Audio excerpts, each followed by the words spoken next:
Hello, hello. It's your boy, the late Lord Haven. I made it.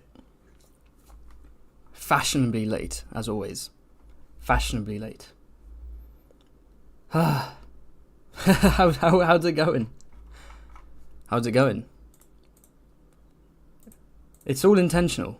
It's about, it's coming late to the party. The attention's on you, the focus is on you. Everyone's waiting. The anticipation is building, the tension is building. And then boom, you have the release when I finally arrive. So it's completely intentional. It's not me being a chaotic mess, running around the house. Going, my live stream. We made it. Okay, come in, stream in. Stream into the stream. See, live streams are weird because when you press go live, or even when you press end stream, YouTube doesn't start or end it there, it goes on for longer. So sometimes I might press live and it will record what I'm saying like a few seconds before I go live, or it will record like 10 seconds after I've gone live. So it suddenly cuts in with me halfway through a sentence. Hello, hello.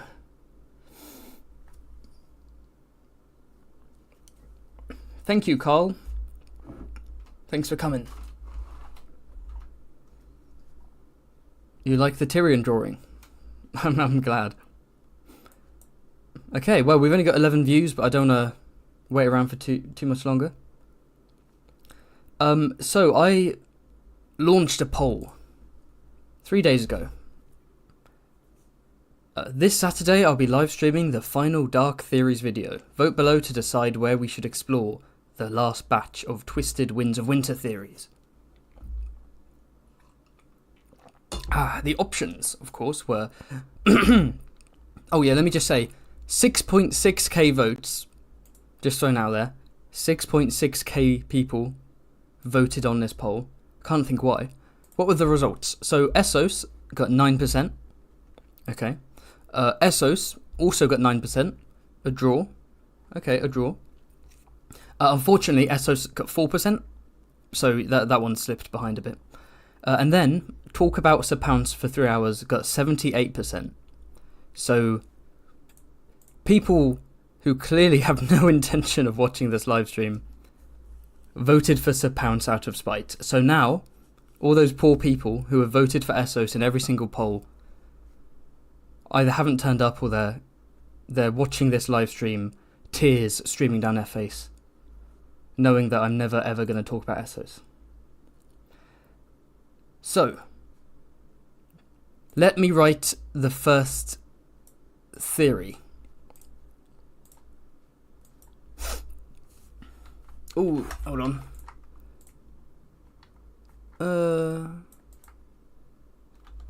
Yeah, no, that's fine.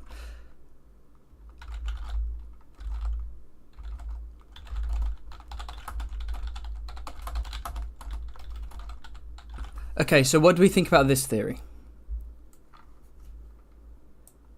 Let me know in the chat. What are your thoughts on this theory?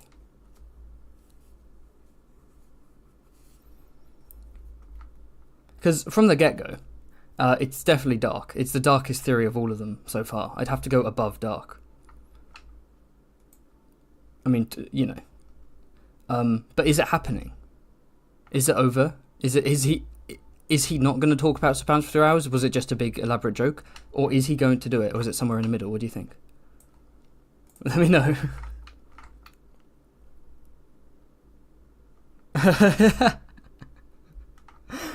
Everyone's voting. We're so back. Alright, jokes aside. If I did actually do a 3 hour Sir Pounce live stream, what would I talk about? For 3 hours? For 3 hours? What would I do? Okay, I'm going to have to compromise here. Obviously, we have to talk about Essos, because this is the final Dark Theories live stream, and, a lot of my fans want to see Essos stuff. But, it looks like some people here do want to hear a little bit of Sir Pounce. So, let's compromise. Right? Because initially the Sir Pounce thing was a joke, and it's grown into a twisted Frankenstein's monster. it's become a Robert Strong, and I'm Qyburn, and like in the show, this theory is about to smash my head against a brick wall and throw me down the stairs.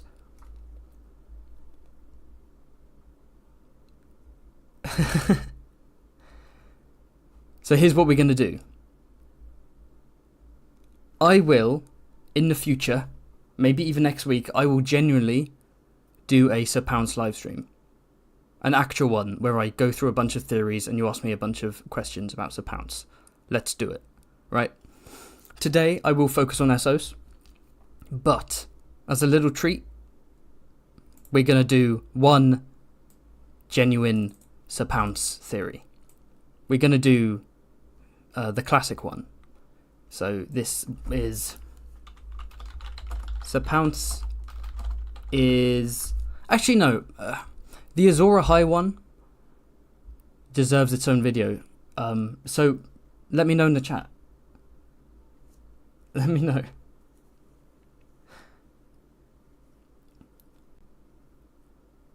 Will Sir Pounce say it's pouncing time in Dreams of Spring? Ooh.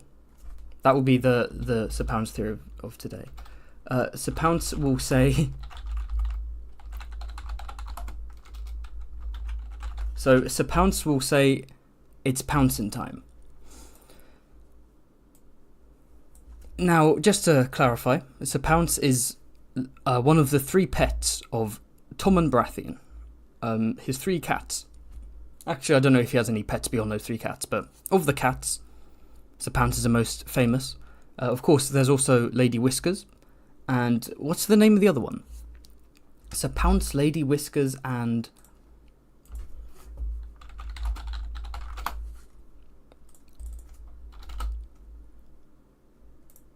Let's have a look.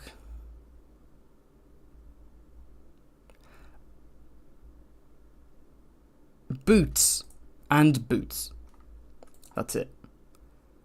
Sir Pounce, Lady Whiskers, and Boots. They're cats gifted to Tommen by Marjorie Tyrell. And he likes to play with them and run around with them. He brings them to dinner and so on. But here's the thing. Let's say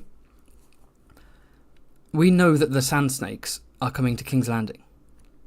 So Nymeria, stay with me guys, stay with me. Nymeria Sand is coming to take Doran's position on the small council, and Tyene Sand has been sent to, who is a scepter, has been sent to infiltrate the Faith, to find out what's going on with the High Sparrow and all that stuff. Of course, they will likely sow chaos, because they want revenge on the Lannisters. And a lot of the Sand Snakes seem like they want to actively kill Tommen.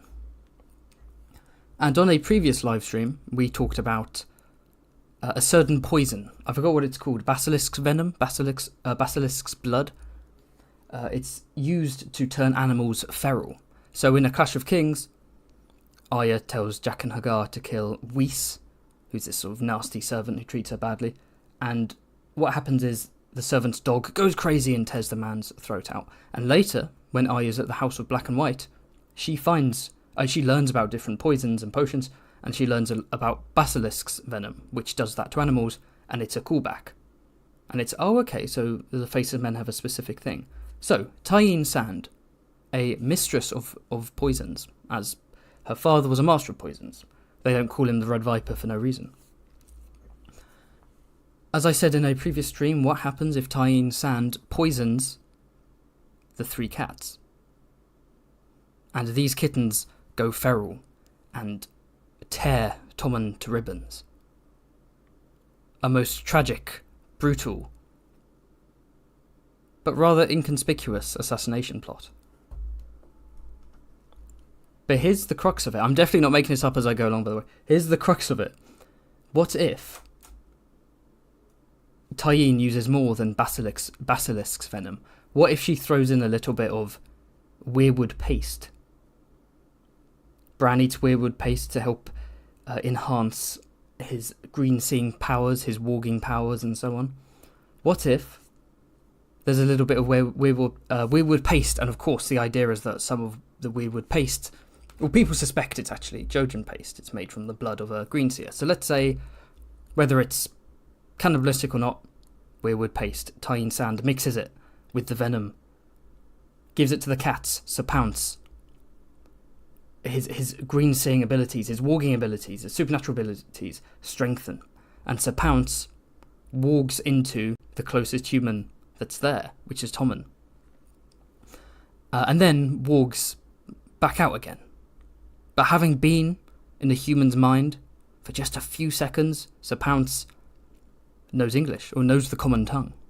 And so, as the venom kicks in and they start going feral and Sir Pounce is ready to jump on Tommen and assassinate him, the first English words, or common tongue words, come to mind, come to the front of his mind.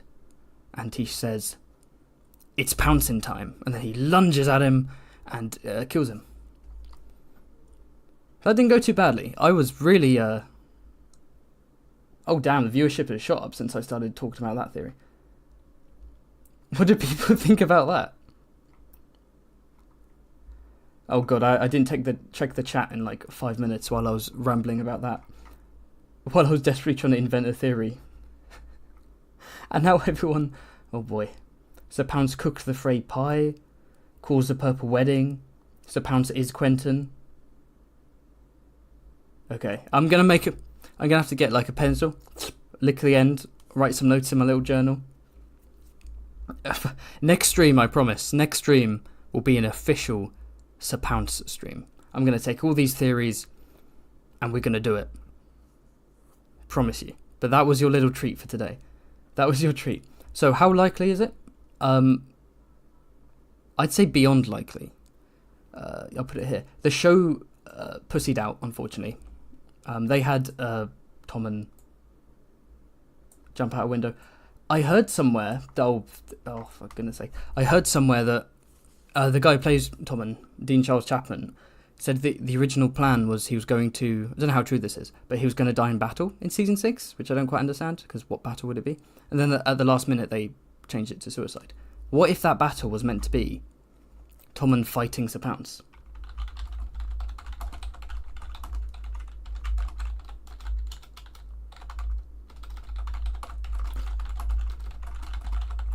There we go. So, right at the top. Very dark and very likely. Boom. The font is way too big, but whatever. I'm not going to start being neat now. So Pounce pushed Tommen out the window. Okay. Right, now that we've got enough people in, let's properly start the live stream. Welcome to Dark Theories, Part 5, the final one, where we're going to be exploring the dark theories of Essos. If you have any questions or you have any theories that you want me to respond to instantly, and if you want me to prioritise you, send me a cheeky super chat and I will jump on it. So this week I was supposed to release the House Manderley video, but I thought I need more time on it. I don't want to release, a rushed average product when I can create a proper fun, high quality animated video. But I also don't want to leave people hanging, because that's not fair. So yesterday and today I've been working super hard to pump out another CK3 video, which is every Dornish house explained. That will be coming out tomorrow. And then the week after that, the animated history of House Manderley. Get ready for it. As usual, like and subscribe and comment so that my channel and our community begins to grow and we get this video jumping about all over the place. You know the drill. And check out my Patreon if you want.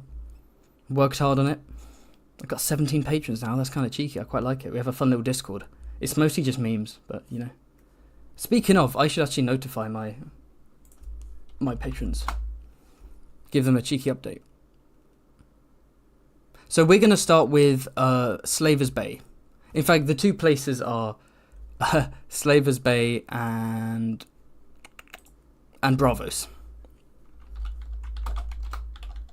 Everyone, live stream is up. I called it live steam. Oh, never mind. So finally someone will explain House Manwoody to me. Oh, trust me, I will. You know what? Going through, looking at all of the Crusader Kings mod houses, it genuinely is giving me like a deep appreciation for the world of Westeros, and all the minor characters and houses. Because a lot of the time you read the books and you're like, okay, you don't need this many characters, you don't need this many houses is a bit too complex. I don't know where this is meant to be. I don't get that. I'm getting a bit confused, right? But like, I've grown to really appreciate it. So doing that Ironborn video, I was like, actually, I quite like the Ironborn now. And this Dawn one, I'm like, oh, I get it. They're in this place and they have a rivalry with this house. And I've been doing research. I'm like, oh, this is actually quite cool. Dawn is pretty cool. We don't get enough of Dawn. And what we get isn't as good as it could have been. In the books, Dawn could have been... It's okay, but I think it had potential to be better. And the less said about the show, the better.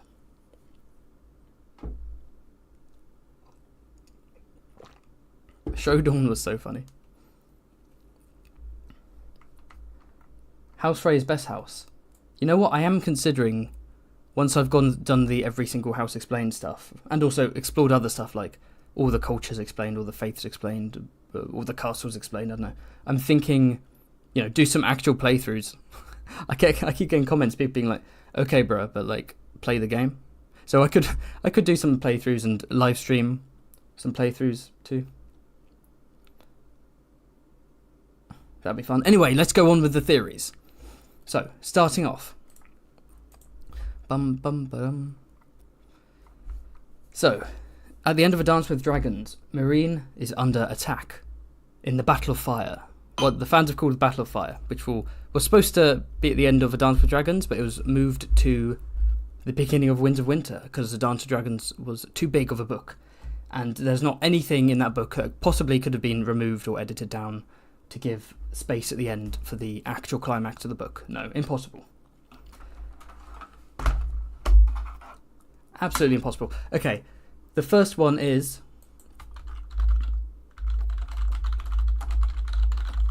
Victarion Greyjoy dies by dragonfire. So Victarion is our favourite Greyjoy boy. He is a warrior, a brute of a man, the peak of Ironborn performance, and dumb as a stump, as Gurm likes to say.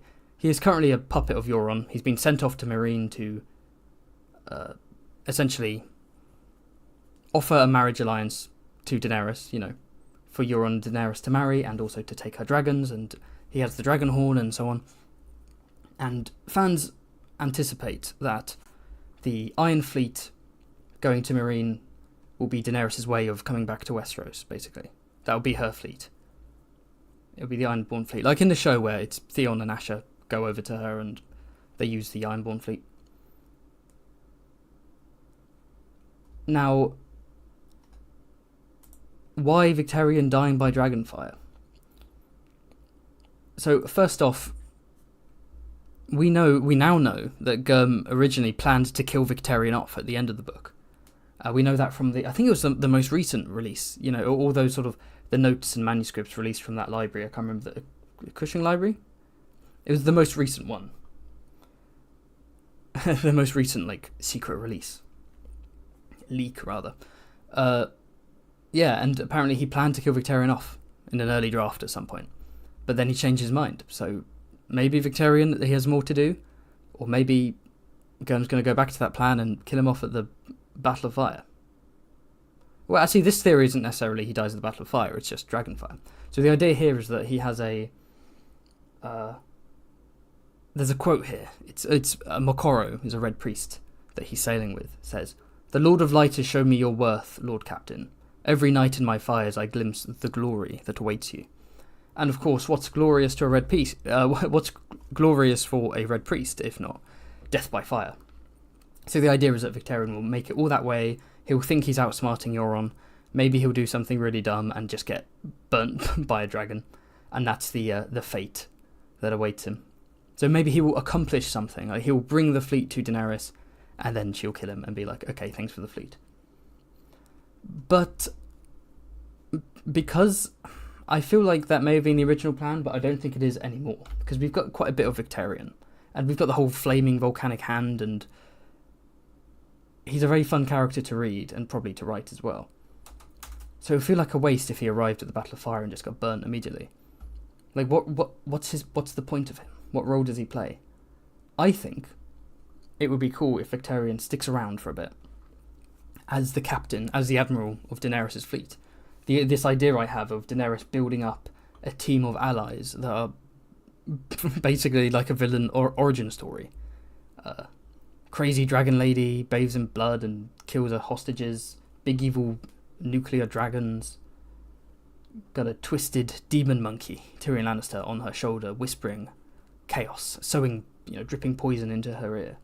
She's got sellswords of ill repute surrounding her. She has an army of slave eunuchs, an army of savages, the Dothraki. And on top of that, why not add her admiral is a hulking, ironborn reaver with a smoking volcanic hand. And then we'll look at Marwyn the Mage later, but maybe Marwyn joins and he becomes like the court sorcerer. So Daenerys is basically surrounded by just all of these like nutcases and villains, and they sort of, in the eyes of, because it's all about perception, in the eyes of the rest of Westeros, this is a band of lunatics and villains. While Aegon and the Golden Company are the heroes, the classic fantasy heroes. So Victarion dies by Dragonfire. I am sort of treating this as at the Battle of Fire. If he dies by Dragonfire generally in the future, maybe, I don't know. In terms of dying at the Battle of Fire, I think Gurm has plans for him. Otherwise, we would have spent too much time with Victarion for no reason. Right? Like, what would the point be if he suddenly dies at the Battle of Fire? So, okay, we didn't need his POV. So, I'm going to have it as unlikely. Is it dark? It's not dark, because Victarion, I mean, he kind of deserves it. Like, there's one bit where he just burns a bunch of prostitutes on a ship as a sacrifice to the Lord of Light. So he's an evil man, But he is fun, and we don't want him to go. But it's still, it's not dark. But I'll put it down here as probably not. Let me know what you think.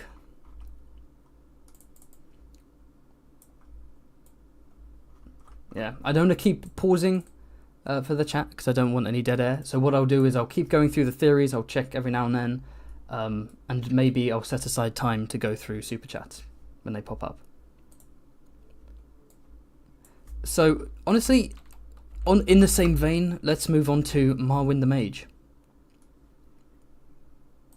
So, Marwyn...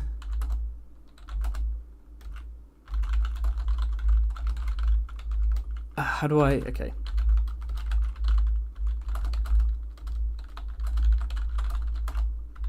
So, Marwyn the Mage is the in-universe Preston Jacobs.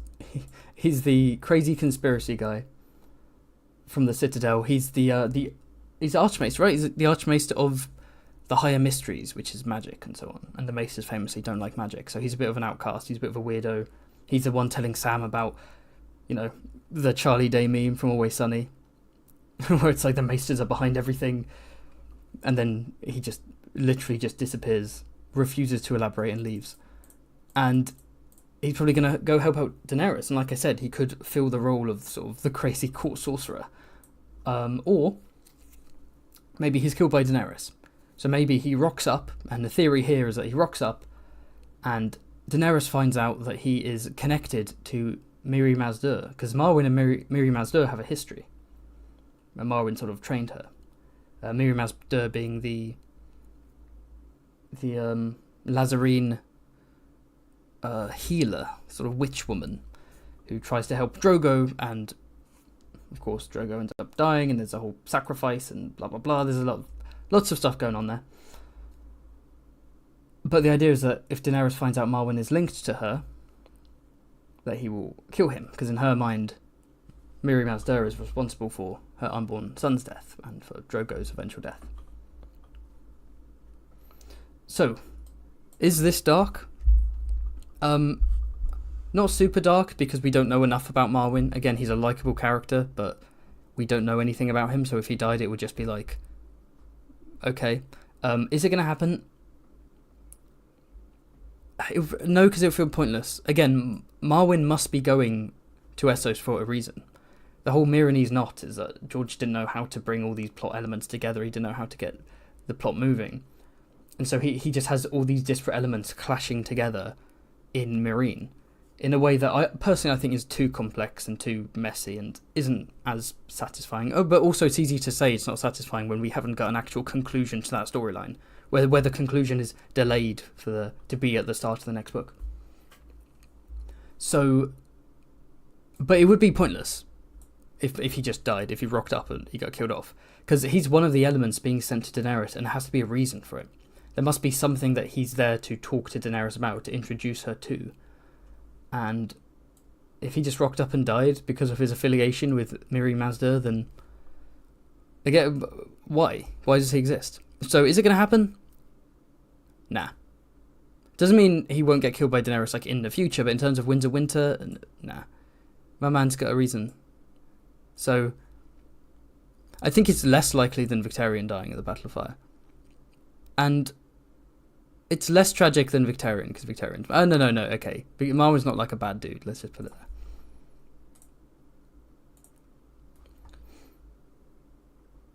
there. Okay. Right.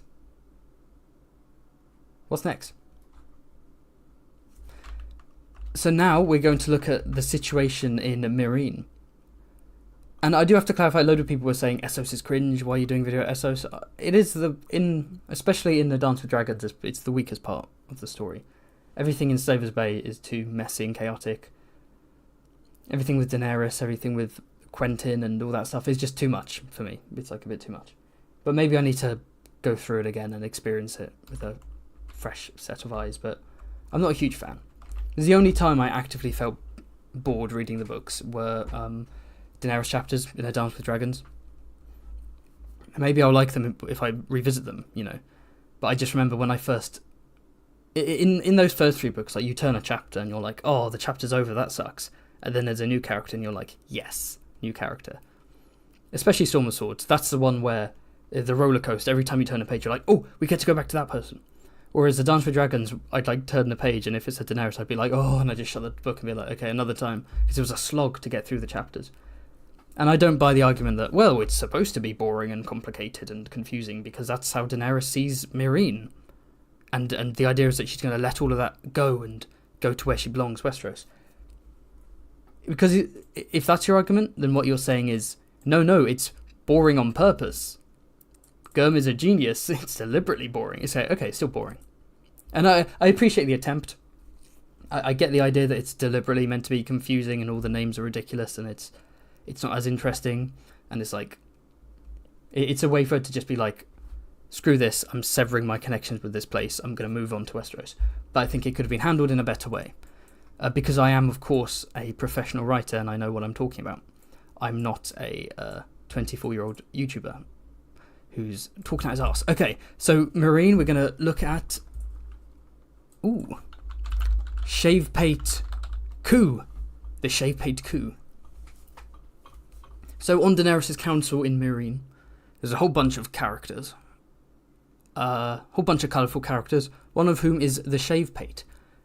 So there are Meereenese nobles who have basically become collaborators with Daenerys' new regime. The Meereenese are known for styling, they have sort of red and black hair, or reddish black hair, and they style it into extravagant shapes with, I don't know, I guess hair gel or wax or something. And there's a group called the Shavepates who are nobles that shave their heads to basically symbolise that they are part of the new regime and they're leaving their old life behind as masters and slave owners. And the leader of this group is the Shavepate. Skahaz... What is it? Skahaz Mo... Ro... Fuzrodar... Bofo... Nofo... Skahaz... Mokandak. Oh, duh, I don't know how I didn't. Skahaz Mokandak. And he's in Daenerys' council and he's a very slippery character. And he's constantly pushing for violence. He's constantly being like, oh, we need to act in this way. We need to do this, we need to do that. He's very ruthless, very violent. And he even sort of implies that, because Daenerys has hostages from Yunkai, and the Yunkai have some Meereen hostages to sort of prevent hostilities getting too out of hand. And Scarhaz says to Barristan, I think he's like, look, we should probably just kill the hostages, and so on. So he's very brutal. And again, I don't know too much about this. I need to dive more into Meereen theories and so on. But from what I understand, the idea here is that Daenerys is gone, and there's a power vacuum. Daenerys' to-be husband, Hizdar Zolorak, essentially rules the city with Scarhaz and so on. The idea is Scarhaz will kill Hizdar and perform a bloody coup. In Daenerys' absence, there'll be a bloody coup, the vacuum will be filled. Hizdar will be killed, lots of the Meereenese nobles will be slaughtered, the child hostages taken from the Yunkai will be massacred, and Scarhaz will name himself the King of Meereen. He'll be King Shavepate, or the Shavepate King, and his men, the Brazen Beasts, will be his loyal allies. And yeah, it'll be brutal, a brutal bloody coup. So, Shavepate coup.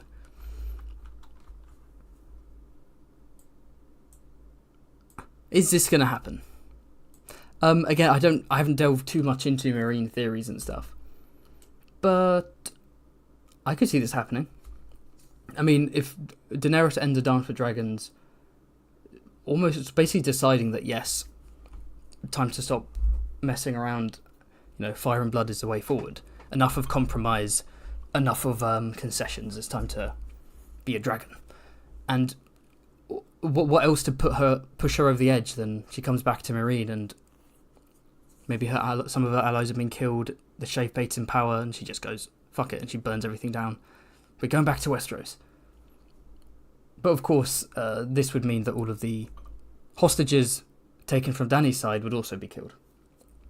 So Shavepate coup, I'm going to put this as likely, because I think it sounds like quite a cool idea. It sort of lends itself well to what's going on with the cities in Slaver's Bay. Like I said, not the most thrilling plot for me personally, but there's a lot I do enjoy about it.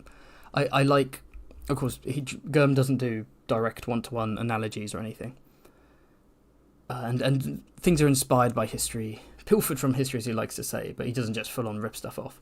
But there definitely is a kind of early 2000s War on Terror vibe that sinks and leaks into the story.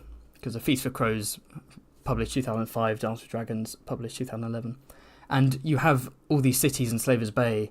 Astapor ends up being, the nobility are thrown out of power, but then a commoner called Cleos the Butcher names himself king, and he becomes yet another tyrant, just from a different class.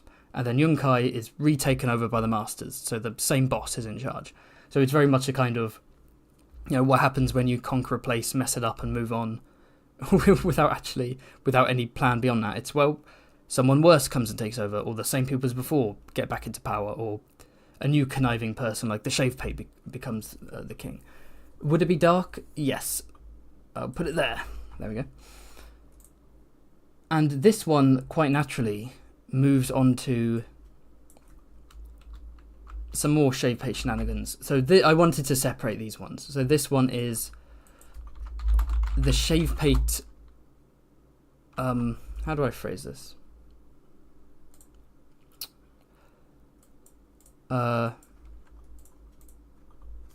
Traps. Actually, I would just say Barristan is locked out of Meereen and dies. So the idea here, it doesn't have to be the Shavepate doing it, but I guess if we're leading on from the previous theory, let's say the coup goes ahead, and the Shavepate orders the doors to be shut, the gates of Meereen to be shut. Barristan, who's out on the battlefield leading the charge, whether he's successful or not, maybe he turns and he can't get back into Meereen because the gates are locked, and then he's massacred outside. He's betrayed because he's a influential man. He's a Daenerys ally. If the Shavepate does the coup, he would want Barristan dead, and it would be quite a dramatic and ignoble death for a man of such honour. To go out fighting on a battlefield, but then he's betrayed by forces of complexity and scheming and politics and stuff he just doesn't quite grasp. Because the show tried to do something similar of a, honourable badass man has a sort of pathetic, ignoble death, except in the show it came too early for that character, and it's shitty how D&D treated the actor. And it was just lame. Like, it was lame. I'm not as mad as some people are about the alleyway death, but it was lame. So, him dying in the Battle of Fire is very likely. Clears up a POV character. And if he dies due to treachery, I think that also will hit quite hard as well. So I think that's quite likely. And it's dark. I'll put it above the Shave Pate coup because it's I'll put it, yeah. Our boy, the Shave Pate making all kind of moves. Grinding.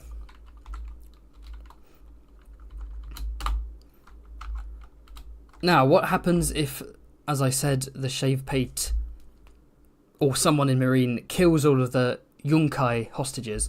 Well, the Yunkai will kill hostages taken from Daenerys. So, the Yunkai execute all of their hostages. So let's do a quick rundown. Oh, shit, what's going on? Now, there we go. Let's do a quick rundown. So the hostages are Daario, Naharis himself, Hizdahr zo Lorak's sister, and two of Hizdahr's cousins, one of Daenerys' blood riders, Jogo, Daenerys' admiral, Groleo, and an unsullied captain named Hero. I don't know why everything ends with an O in Meereen, but there we go.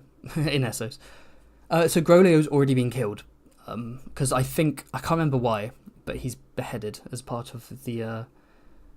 basically, as the Yunkai keeping their word, like, yeah, so-and-so got hurt or killed, so we've killed one of yours. So if the Shave Pate says, screw it, I don't care, I'm going to, part of my coup, I'm going to kill all of these hostages, Yunkai will massacre their hostages, so all of these characters. But how will they do it? Cut their heads off? Well, at the moment, the Yunkai are outside Meereen launching bodies into the city. Corpses infected with the pale mare, biological warfare. Quite horrific. Well, if they're using trebuchets to fling in corpses, why not fling in the hostages?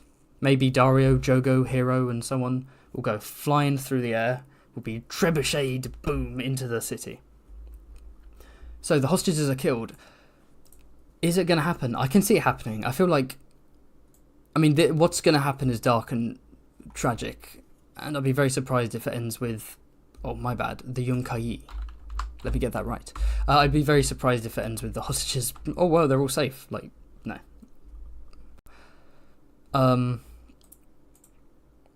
So, how dark is it, though? Hizdahr's sister and two cousin, I don't think we know them. Jogo the Blood Rider, that'd be a shame. But don't really know. The Unsullied Captain Hero, don't really know. If it was Grey Worm, that's something different, but Hero, I'm not sure. And Daario. I actively despise Daario. I think Daario might be my most hated character in the books, which is probably a ridiculous take. But when I went into the books, I had an expectation. Oh, I'm going to hate Joffrey because I know what he looks like in the show and everyone hates him and he's a famous villain and so on. And then I read the books and I was like, because I had such high expectations of Joffrey and I knew what he was and I also knew how he died before I read the book. Because of all of that, it never resonated with me. I never got pissed off with him. I never got angry. Because if anything, I was underwhelmed. I was like, oh, is this it? Is this all Joffrey is and all he does? Plane going overhead as usual. Like I said, it's noisy in Guantanamo Bay. But reading about Daario just pissed me off so much. He's such a twat. I hate him so much. He's such like an arrogant wannabe bad boy alpha male, and it's like, dude, you're not cool. You're not cool. You're grooming a child. Daenerys is a child. You're a creep. Oh, I hated it. I hated him so much. Looking back on it, I'm like, it's not a big deal. But when I read the books, I was like, oh, fuck this guy. I don't know if anyone has the same as the same take. But if Dario dies, I'll be pretty happy with it. I don't think he will. So in terms of... Oh, here's the thing. I said it was quite likely, but Dario's not dying by being executed as a hostage. So, so all... No, I will say we'll execute most / all. Because I think Dario's probably safe from that. Is it dark? I think it all belongs in the kind of the Shave Pate coup build up that's happening here. So I'll put that there and create chaos for new people joining the stream and trying to work out what's going on. So there we go. But if we were just talking about Dario, it would be down here because that's not dark at all. I hate that guy. Which is why it's even more bizarre. Where in the show he's just such a dull character. Dario in the show is meaningless. I think D&D were like, okay, whatever plan we originally had for him based on Gurm's notes, we don't want to do anymore. We don't want him in the show anymore. But we've introduced him so he can just kind of stick around and not really do much except be a bit of a douche sometimes and then disappear. Yeah. Become ruler of Meereen. Oh yeah, forgot about that. Okay.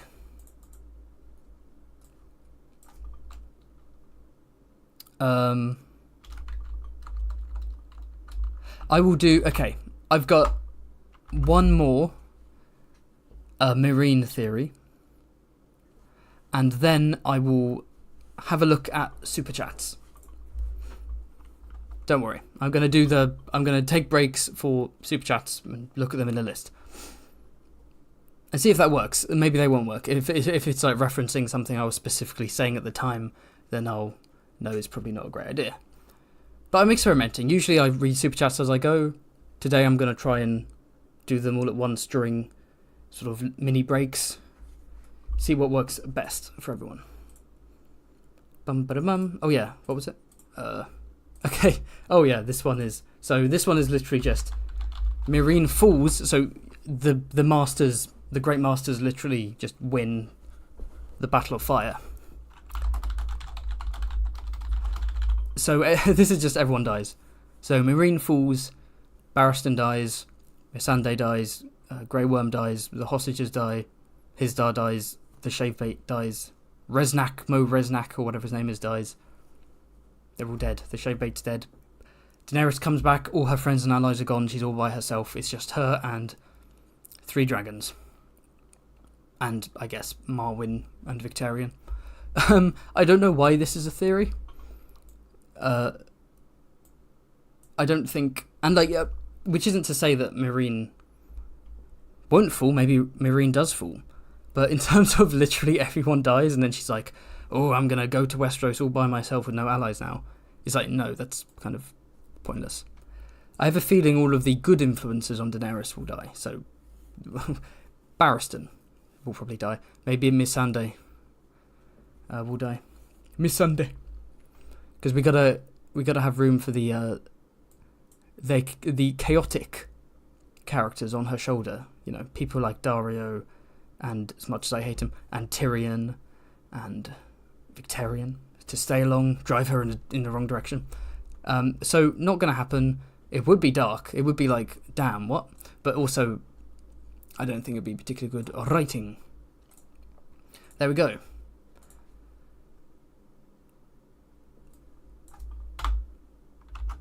Alright, I will be back very shortly. I need to pop to the toilet.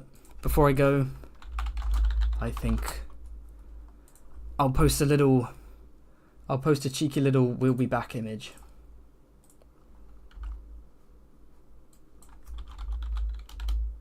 There we go. Give me the text, bro.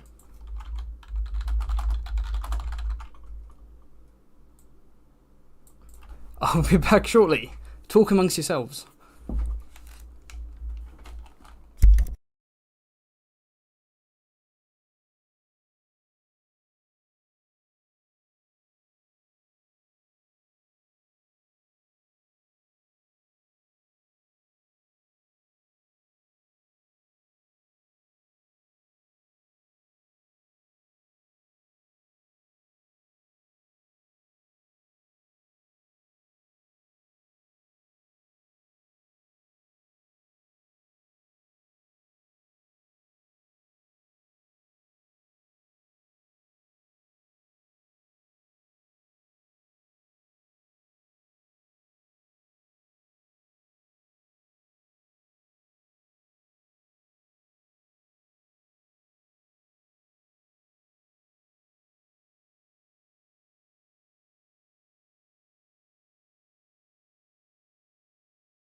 I am right back. Okay, let's look at some super chats.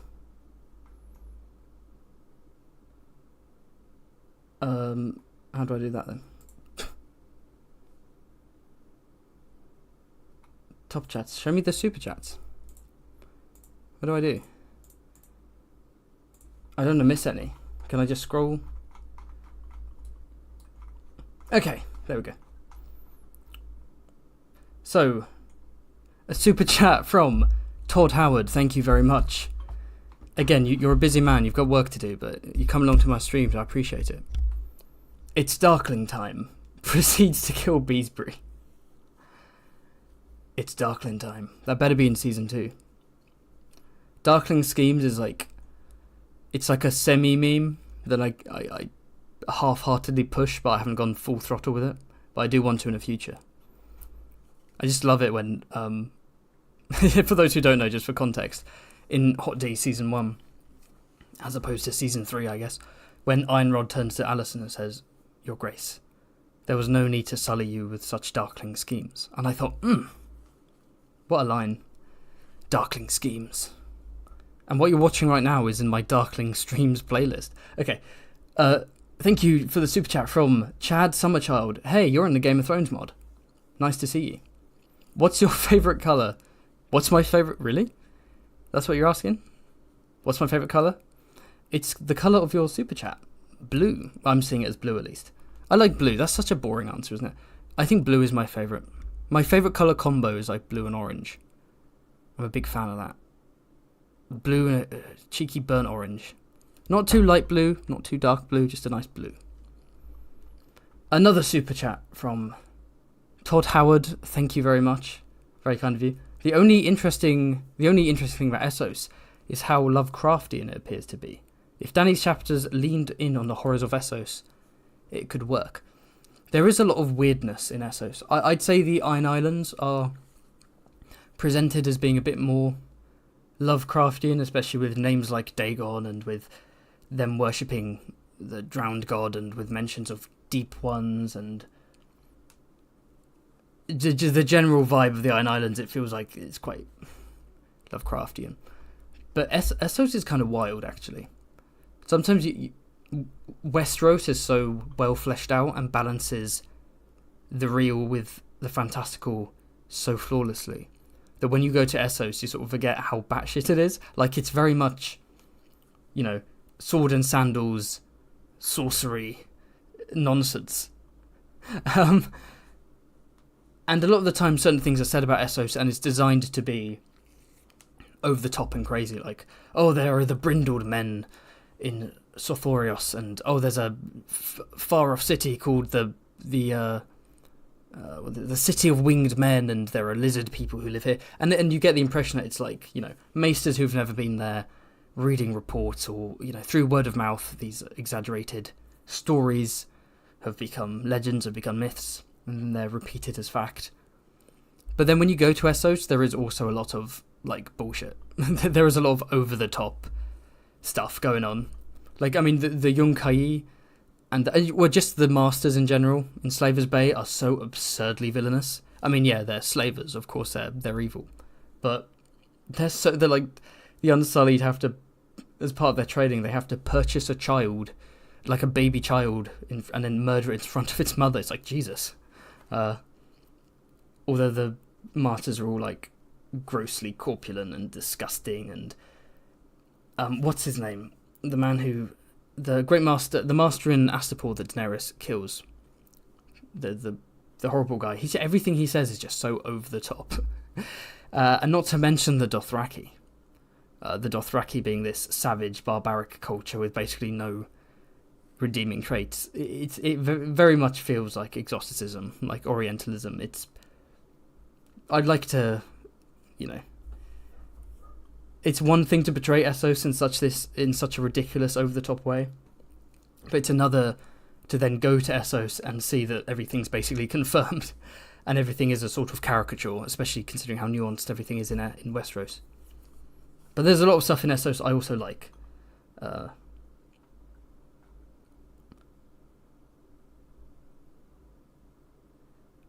Someone said they skipped all Daenerys chapters until Tyrion went to Essos. Oof. I'd never skip a chapter. I'll force my way through them, but I'll never skip them. Some people are saying it would be funny if Marwyn actually gets killed off immediately. He shows up Back to the Future crazy, and Daenerys is just like, nah, I'm gonna kill you. It would be cool if he became Dany's Maester. Yeah, that's what I'm talking about. You know? Dany's Maester, the crazy conspiracy guy. Dany's Hand, the evil twisted dwarf who wants to burn Westeros. Dany's Admiral, the big hulking ironborn reaver with a volcanic hand. Dany's Kingsguard, or Queen's Guard. Maybe Jorah comes back, the slaver, the guy who sold poachers into slavery. Maybe Darkstar joins Daenerys and becomes like a villainous Black Mirror to his cousin Arthur Dayne, the Sword of the Night. And all that stuff. I like Daenerys' crew just gradually becoming more sort of insane and kind of villainous and just looking at some of the... Oh, another super chat from none other than Flippy Dippy Doo, who I do believe is a patron. If he's not, then that's embarrassing. I'm saying he as well, I don't know. He might not be he. Let's be honest, it's a Song of Ice and Fire. It's only men watching this. No, I said that as a joke, but actually, the audience for A Song of Ice and Fire content is quite mixed. Especially for fantasy. It's quite cool looking at the stats and being like, oh, 20% of women watch my streams. 20%, that's a lot. Not streams, but like videos, my channel in general. That's a lot for a fantasy channel. Flippy Dippy Doo. She is a patron. There we go. She is a patron. My apologies, Flipster. Your thoughts on the Barristan Turncloak theory. What's this theory? What's the Barristan Turncloak theory? Oh, I mean, just to infer, I guess Barristan switches sides to Aegon. Is that it? Yeah, he learns about Aegon and says that's the true wholesome Targ I need to join, not Daenerys. Yeah, I can see that. I can see that happening, where he just sort of gives up, and then we'd have another point of view around Aegon, and it sort of adds to the whole Aegon being the good guys and Daenerys being the obvious villains in the north and that kind of stuff. I can see it happening, but at the same time, I feel like he hasn't got long left. You know, I feel like the mark of death is on him.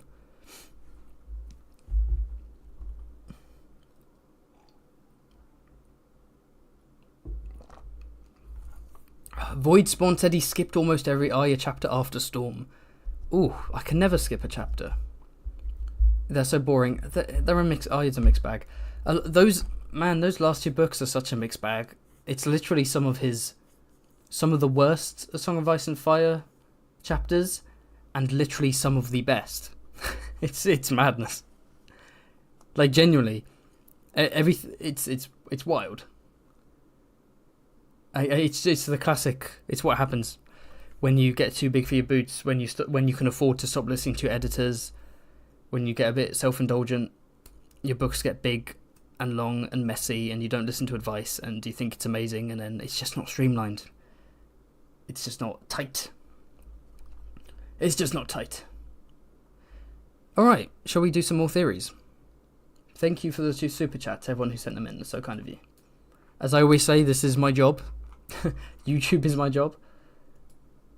And I'm trying to rebuild the audience, because I lost a bit of engagement after I worked on Patreon, because it meant I wasn't posting as much, so I'm trying to rebuild. And like I said, that Manderley video next week, ooh, it's been a while since I've done an animated video. Ba-dum-bum-bum. That's right, Flippy. The North chapters were fire. You're in the Patreon Discord, right, Flippy? Flippy Dippy Doobie Dung. Anyway, okay, so here's one about Jorah, everyone's favourite. It's a friend zone. Jorah, so... okay. Get out of here, cat. Jorah is to death. So, the idea here... Holy shit, how do you spell absence? You know when there's like a word that you just suddenly forget how it's like, what the hell? Yeah. So Jorah is on his way back to Daenerys, even though Daenerys has said if he returns to the Myronese court, he will be executed. But he's on his way back because he's obsessed with her. With Tyrion. I mean, hasn't he been tattooed? Like, the last time we see Jorah, he's been sold into slavery. Ironic. And he literally has, like, what, a Volantene-style tattoo on his face or something. I may be misremembering. But anyway, the idea here is that Jorah goes to Meereen, and then whoever's in charge goes, okay, well, Daenerys said you'll be executed if you have returned, so we're going to kill you. Of course, Daenerys might not. If he did return, Daenerys might show mercy, like she does in the show. But if Daenerys is not there, he'll get killed. Again, this is like most theories where it's... You just think to yourself, okay, yes, it's dark, but what's the point? What's the point in Jorah staying alive and making it this long, only to then get killed? Like, why not have him executed straight away when he's found out as a spy, when he's discovered to be a spy, you know? It would be dark, but not super dark, because Jorah's not the nicest guy, is he? He's a bit of a scumbag. I don't think it's not gonna happen. Again, what's the point? You can't just... Song of Ice and Fire isn't just about randomly killing off characters for no reason, without any narrative sense behind it.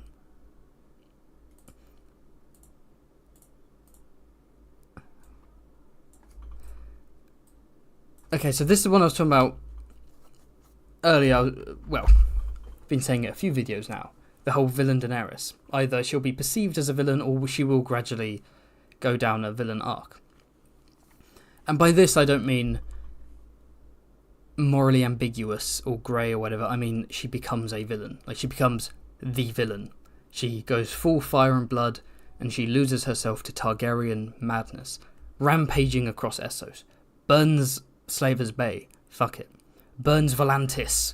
All the slavers in Volantis. Fuck it. Burns down Pentos, maybe.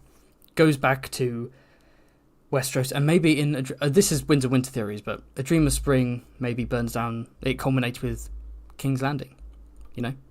Does she become increasingly crazy, like her father, the Mad King? I don't know what's going on with Daenerys. But I don't think she's going to become a full-fledged villain. Like I said, I like the idea that people perceive her that way. I mean, for goodness sake, on top of everything else I've said, her sigil is literally red and black. like everything about her screams villain. Her house words are fire and blood, she has dragons. But it will be... Whatever happens to her character, it will be complex and morally grey, and she'll never be a proper villain. Unless that was Gunn's plan from the start. He was like, okay, I want this like villainous dragon queen and this evil dwarf on her shoulder, but I want to see the origin story of both of them. Because he did say... Years ago, he said that Tyrion's story was a villain origin story. Maybe it's the same with Daenerys. I don't think so. I think villain is too strong a word. I don't think she'll just rampage, going crazy, burning everything in sight. And if there is to be some kind of turn, it would have to be gradual. So, I will say... in the middle. I'll put it in the middle, because it could go... yeah, I'll put it in the middle. How dark is it? I mean, very dark. Very, very dark. We like Daenerys. Unless you don't like Daenerys, in which case you don't. So, Drogon. Oh, this one is stupid. Okay. Another one from that Reddit thread that I refuse to link in the description despite promising to. So, Drogon abandons Daenerys.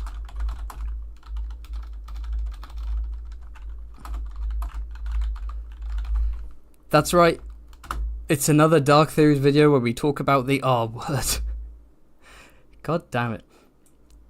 So, yeah, the idea here is that Daenerys, we last see her being surrounded by the Dothraki. Specifically, the Khalasar of Khal Jarko, right? Khal Jarko and his Blood Riders. So Drogon just says, okay, see ya, fucks off. Daenerys is seized by Joko and his Blood Riders and taken by all of them, sort of foreshadowed almost by Viserys. You know, every Dothraki and their horses, and then she's carted off to Vias Dothrak. So, I'm going to say my classic line that I always say in these streams, which is, why? What's the point? This would suck so bad. I guess the point would be to play devil's advocate, to push her further down the dark path, vengeful path of murder and fire and blood. No, it's unnecessary, and it's just dumb it's just dark for the sake of being dark, which is never good. So is it going to happen? No. It better not, honestly. And it is dark, though. Yeah, it's dark. It's very dark.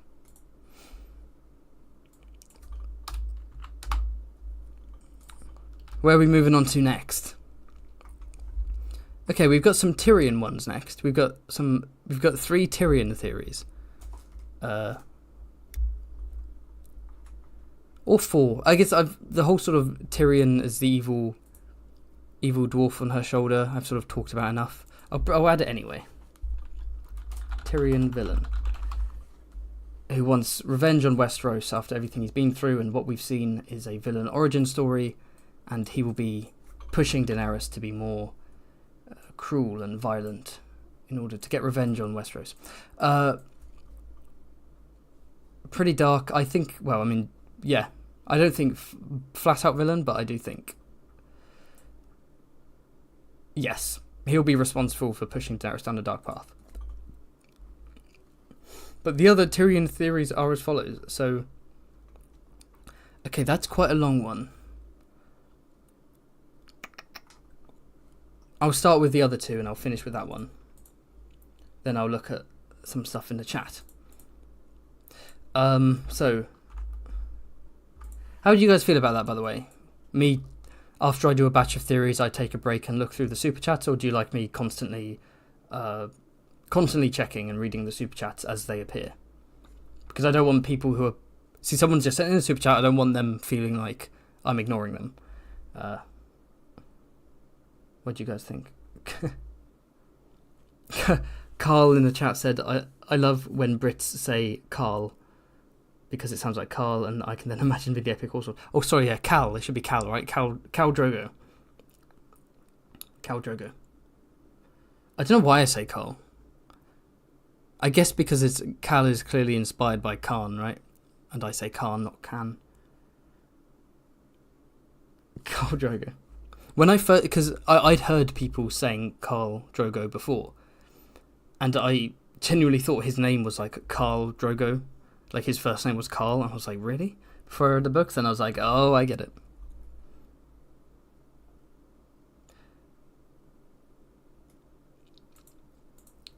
Okay. Oh, okay. No, I'll read the new super chat because, yeah, I'll be a nice boy. Thank you for the super chat from Jonas Fiala. Is that Czech currency? Your animated videos are great. Thank you very much. I'm looking forward to seeing you next to Glidus and Shift X in terms of popularity. I don't know why I was straining so much to read that. Greetings from Czechia. Ah, yes. I was right. Hello, Czechia. Thank you so much for the super chat. That's very kind of you. There'll be more animated videos coming, because that's like the backbone of my channel. But I've been so busy with stuff that they take a lot of effort.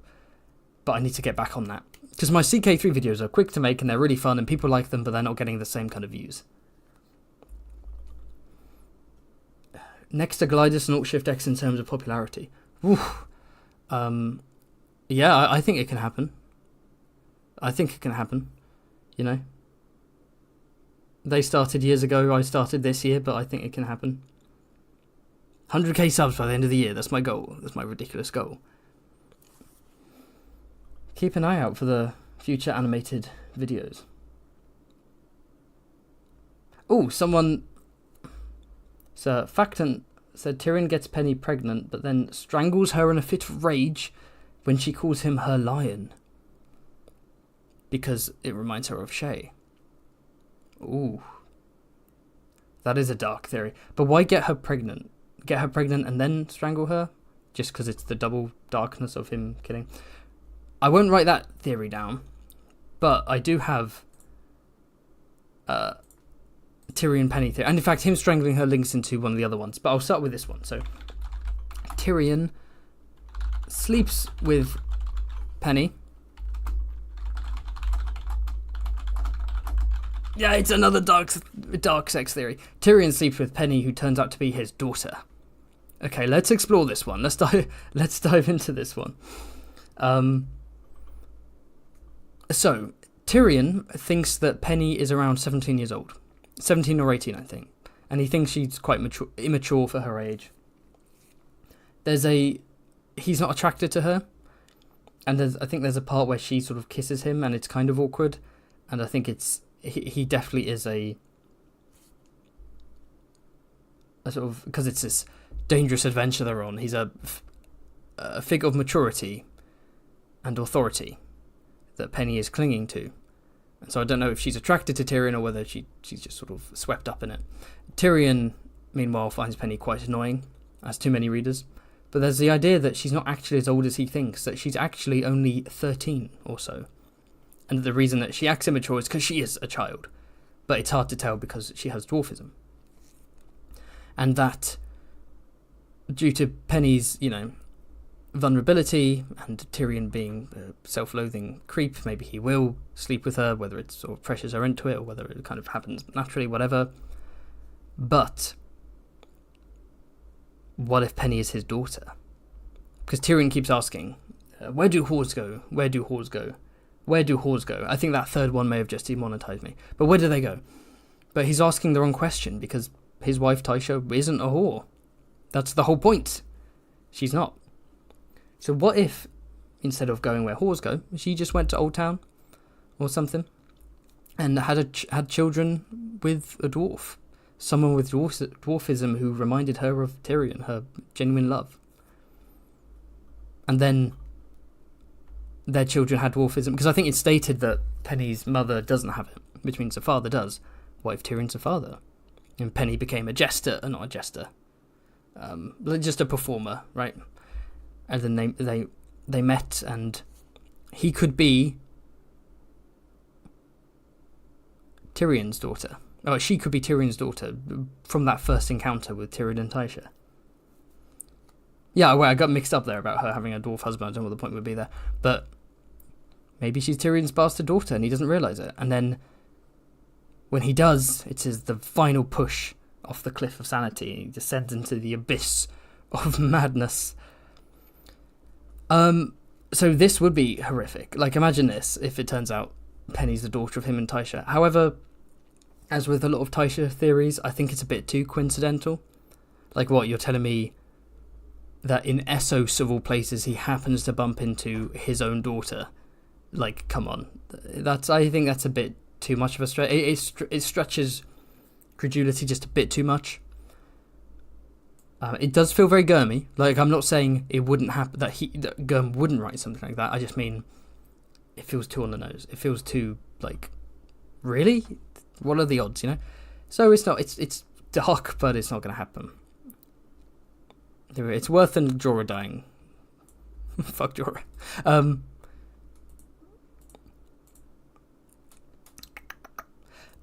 Yes, and then moving on from this theory, maybe in his madness, he responds by killing her.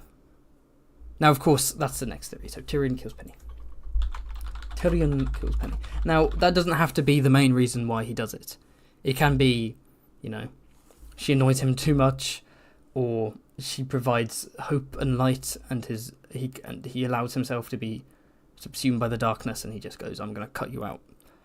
Or it could be he finds out about her being his daughter or whatever, or maybe she calls him his lion or stands up to him or whatever. But either way, Penny is currently acting as a counterbalance, keeping Tyrion from the darkness. And by killing her, it's symbolic of him killing his humanity and becoming the full-blown villain Tyrion. I don't know if... I think this could happen. I'm going to put it slap bang in the middle. There. I think it could. 50-50.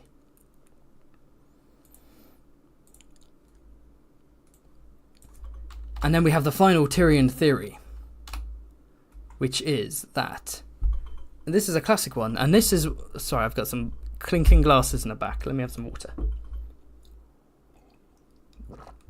This next theory is well liked by Alt-Shift-X, my bad. I don't know Sully, whose good name, with darkling schemes. Tyrion loses his Tonju, which is how we say it in England. Tonju. No, that's not true. So, it fits a pattern. Jaime loses his hand, his right hand, his sword hand. That's how he defines himself. That's how he defines his worth. He is a great soldier and a great knight. Well, he may not be a great knight because he's not honourable, because he's a kingslayer. But at least he's a fighter. But he loses that. What about Cersei? Well, Cersei loses her image.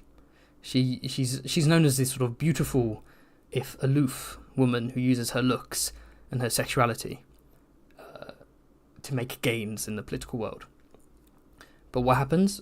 She gets her head shaved off and she's paraded naked through the streets, and people can see her body, which naturally is a body that has had 3 children. But of course, to Cersei, that's horrific. That she sags slightly. Oh no, the horror! And so she sort of loses that attribute. She loses that important part of her because she is seen as little more than, during that walk of shame, she just becomes a naked whore, basically. So how does Tyrion complete the set? Jaime loses a hand. Cersei loses her image, her sexuality. Tyrion loses his tongue, his most valuable asset. Now, this would... So in terms of what does this do for the character?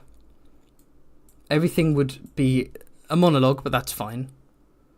Because it's a book.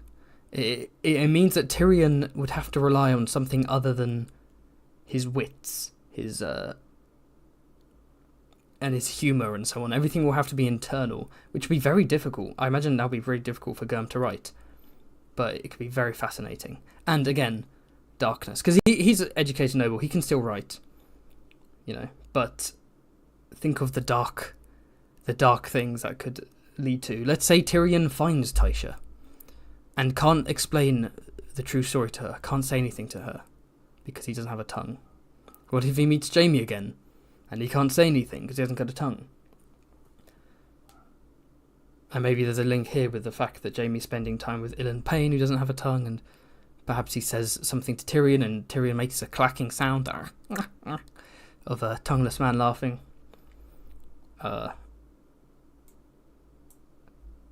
Who knows? And if you say, well, it didn't happen in the show, well, it's a different medium. And cutting out Peter Dinklage's tongue and just having most of what Tyrion did in those last few seasons is silently walking and staring at the camera. That's what most characters did. They just sort of stopped talking and they would just sort of dramatically stare while the camera was too close to their face. But, the show couldn't have done that. They couldn't have actually made Tyrion mute. You can get away with that in the book.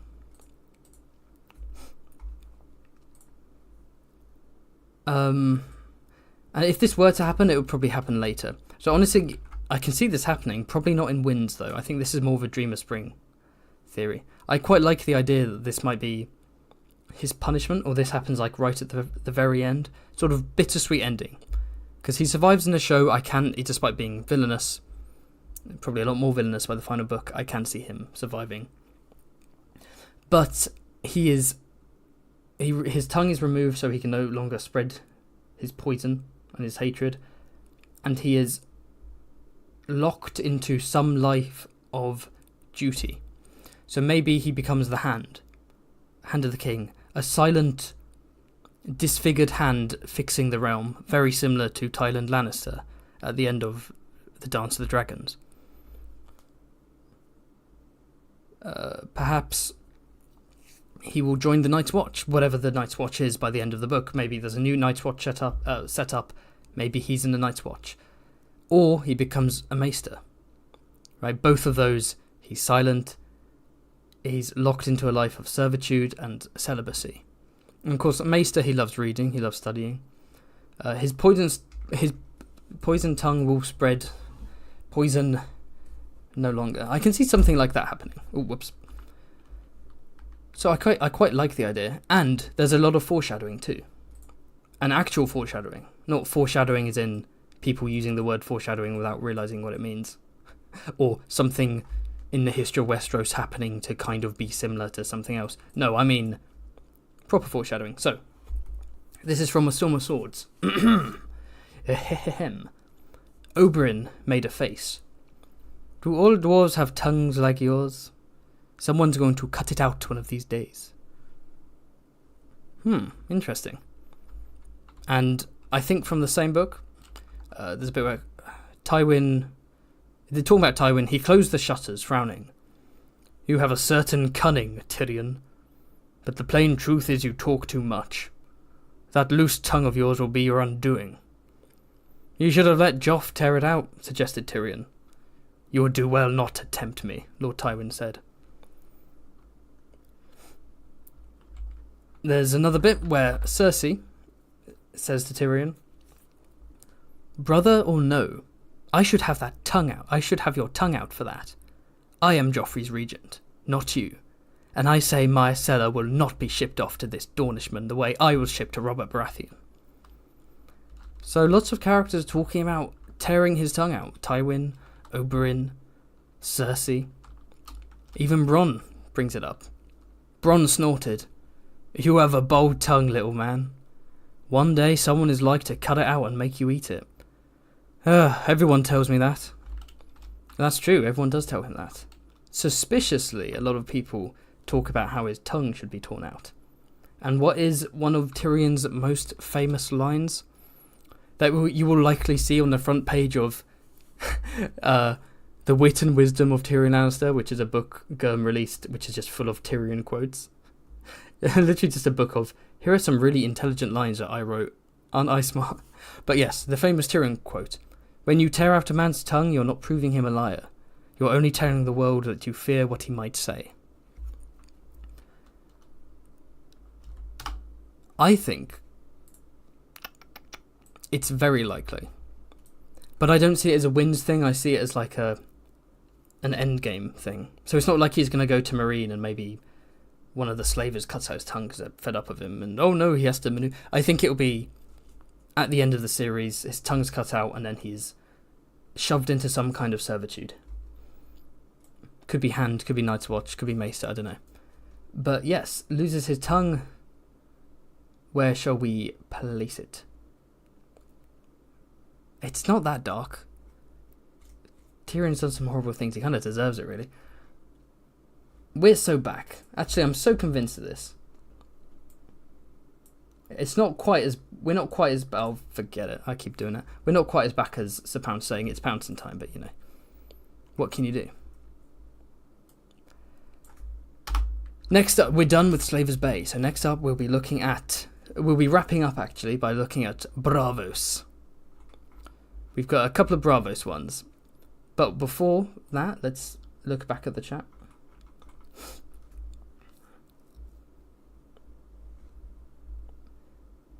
And someone said, did I miss the Sir Pounce discussion?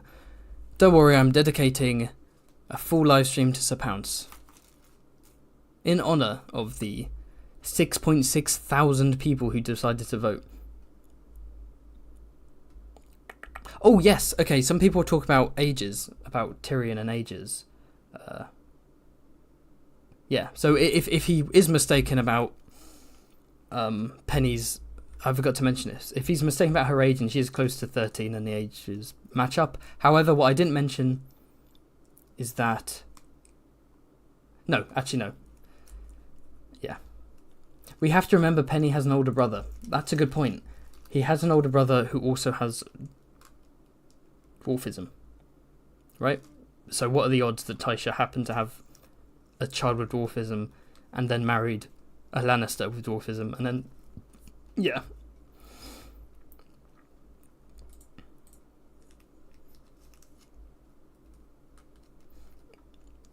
Penny is the mountain.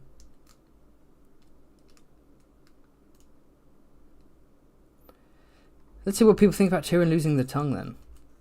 Tyrion losing his tongue is endgame, but it'll be the end of the story. Yes, I agree. Yeah, perfect one-liners he won't be able to say. Actually, yeah, you can imagine that, right? Where he has, like, in his head, he's got the perfect thing to say, but he can't say out loud. All he can do is stare. Yeah, Carl says as in Carl Karsnark, not Cole Drogo, says something, Cersei will lose a foot. The whole Jaime losing a hand, Cersei loses a foot. Because of the Walk of Shame, she cuts her feet on glass, and then, I don't know if it's in the book as well, but in the show there's a bit where Qyburn says, we need to have a look at those feet. And then Larys is in the distance watching on like, yes, please. And she could lose a foot. Oh, and then, oh, yes, of course. Jaime was grasping her foot when they were born, so you could have Jaime loses the hand that was holding the foot, Cersei loses the foot. That wouldn't add much to Cersei, outside of really pushing the whole sort of lost beauty angle, where she's missing a foot and she probably has to limp. So she's got a cane, she's limping, she's bald. She's still probably extremely beautiful, but of course by her internal standards as a narcissist and a misogynist, she probably would think, oh, I'm hideous.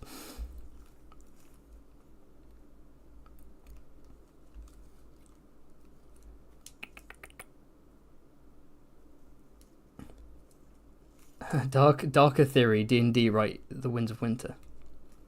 Imagine Gurm passed away and in his will he was like, I want Benioff and Weiss to finish The Winds of Winter for me.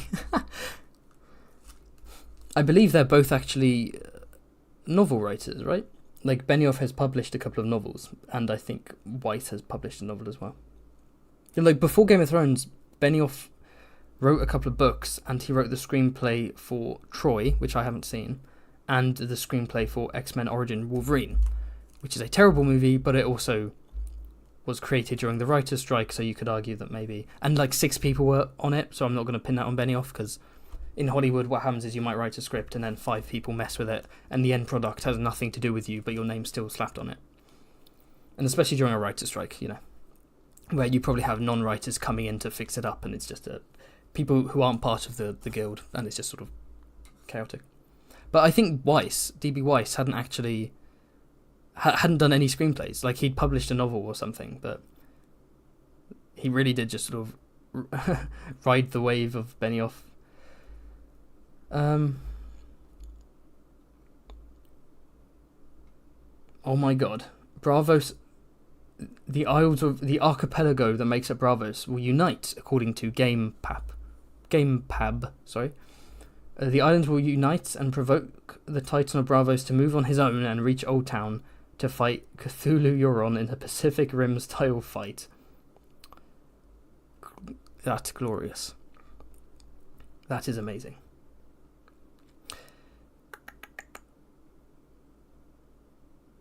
Glidus is Benioff. He ruined the last season to kick out his YouTube career by roasting his own show. Interesting fact about Glimbus, before I move on to the Bravos theories. This is where my viewership explodes because I mentioned the word Glidus and then the algorithm starts pushing it. So I was doing a live stream. I don't know if I've mentioned this before. And someone commented on one of my live streams. No, not a live stream. It was just a video. It may be an Affray one. No, it was an early one. It was one of my early videos. Someone commented the word Glidus, and I was like, okay. Well, what do you mean? Are you saying you're finding the content similar to Glidus? Or are you saying I'm ripping off Glidus? Or are you saying just Glidus? And I had this weird instinct to look at his Twitter. And I looked at his Twitter and there was nothing new. And I was like, why did that guy randomly say Glidus on my video? And I don't have Twitch. But I went onto Glidus' Twitch and I was like, and there were a bunch of videos. And I randomly clicked on one. It was just like this instinct. And I skipped forward to random places. And then I saw Fantasy Haven. I saw my channel. This was when I had like 300 subscribers, by the way. And it was up on screen. And I was like, whoa. So I went back and I watched through the Glidus' live stream. And what it was him preparing for a future video.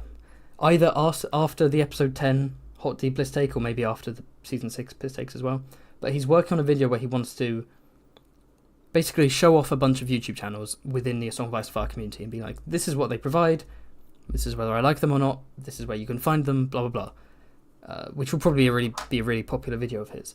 And so he was asking for every single one, big and small. And someone in his comments mentioned my name. Now remember, as I said, I had 300 subs, and I think this was directly after I published the best episode of Hot. They're very much like Glidus inspired Mimi edit. You know, I had fun with that one. And someone commented my name, so Glidus, I very specifically remember him saying, "Who the fuck is Fantasy Haven?" And then he searched me up, and there I was, and he subscribed to me, and I was like, "Yo." So that was fun. But what it means is that when he's finished the Bliss Takes, he's going to be going through a bunch of channels like Quinn and me, and will give us more focus and attention and let people who haven't discovered us yet find out what we're about. So because of that, I really want to make sure I've got some like good content out before he makes that video, because I don't know whether he'll like showcase the latest videos, or you know, we'll show the homepage, but I don't just want it to be pure CK3 content, because I don't want people thinking I'm a gaming channel, right? That's kind of part of it. I want some good animated stuff. Like Every Frey Explained, I want to get that out. I want to get that out soon. It's just there's so much art to do. Genuinely, I've done so much art for it. I have like 70 characters left. No, that's not true. I may have made that up. I have a lot of characters though. Yeah, Barcelo said, Glidus mentioned you to Swift during a stream. Yes, because I saw that. Quinn directed me to that one. Someone did a super chat saying, have you seen the latest Fantasy Haven April Fool's video? And he pointed out to Swifty, and then lo and behold, the next day, Alt-Shift-X commented on the video saying, very informative, thank you. That was a fun little April Fool's video. I didn't know it was going to go as well as it did. Okay, let's move on to Bravos.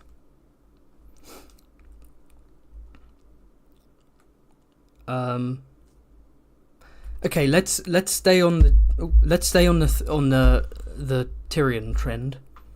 This is the final Tyrion one, I promise. He's in the thumbnail after all. Oh, wait, no, didn't mean to do that. Oh, yeah, the Daenerys in the thumbnail. That's an old artwork of Daenerys I did for my Valarian video, I think. Or my Aurian Waters video. I forgot I had it. I was like, oh, damn. I had to edit it a bit to fit with the new style. So, wait, no. Oh, what was it? Tyrion pays for the services of the sailor's wife.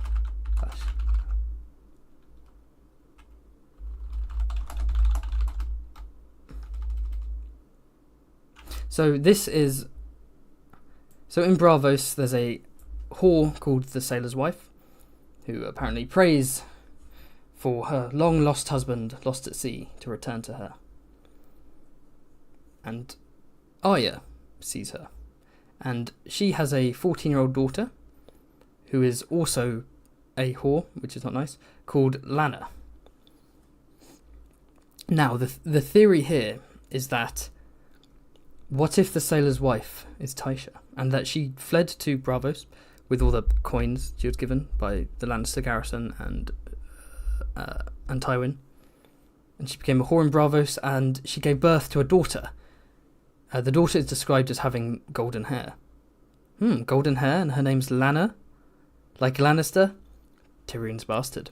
So what if Tyrion pays for the services of this whore? And or Lana, without realising who they are. So he unknowingly sleeps with Tysha, or he unknowingly sleeps with his daughter. That's right, we have a second Tyrion sleeps with his bastard daughter theory. It's getting wild in here.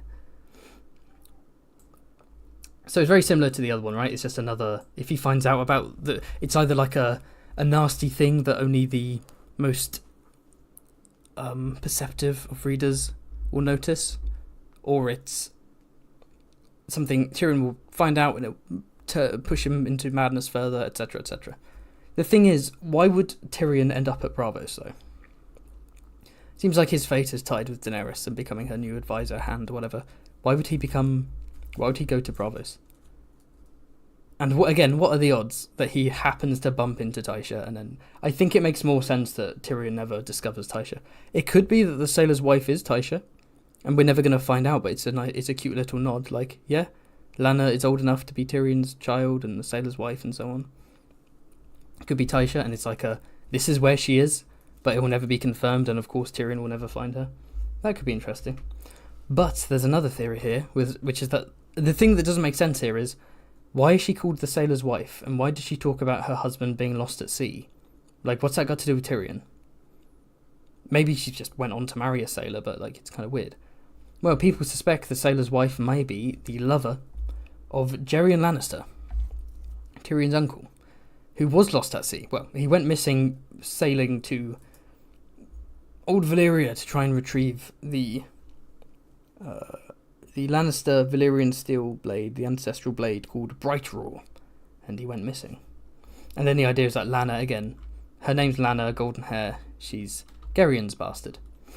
And people have looked at the timeline and worked out that it doesn't actually make sense in terms of how old they are, how old Lana is, but apparently, if you add 5 years, Lana's age makes sense.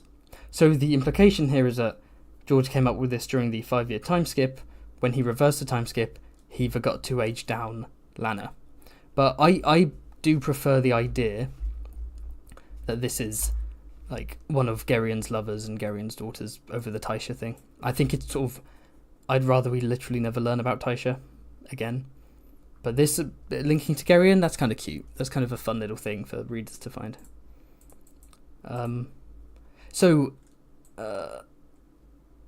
Tyrion, like, there's no reason for Tyrion to go to Braavos, and the odds of it being Tysha and so on, maybe, but I don't know. Again, it feels a bit too coincidental.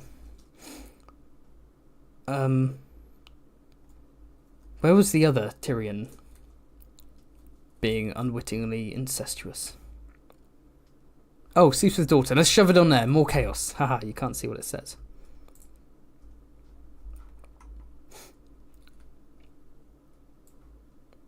Okay, yeah, another theory was the sailor's wife is Tysha. That's not really a dark theory in and of itself. It's just she's Tysha.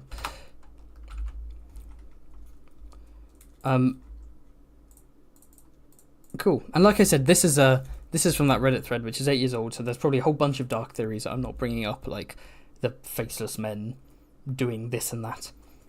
But here are a couple of Arya ones.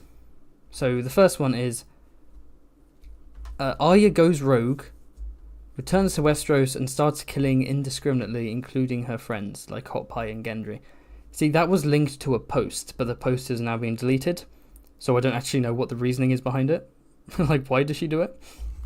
I guess I'd say Arya just becomes a full-fledged psycho from her trauma. She returns to Westeros and she just kills everyone. I'm not going to mention that theory, actually. There's not much behind it outside of she goes, like, whatever. But the next one is interesting. So this one is Arya loses the thread of her Stark identity, succumbs to the teaching of the Faceless Men, and becomes no one. She actually joins the Faceless Men. The Arya becomes no one.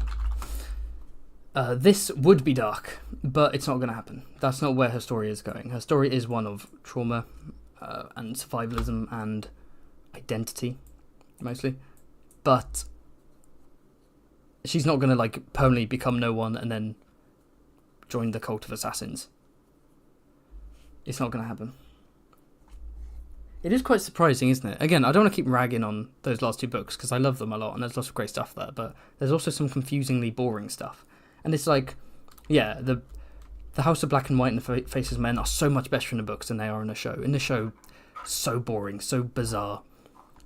A season and a half of nothing and then a sudden montage where she's training to be an assassin. It's like, why couldn't that have been? But in the books, it's also a little bit dull. Like, the whole Winter sample chapter with her working at a play, The Bloody Hand, that's really cool.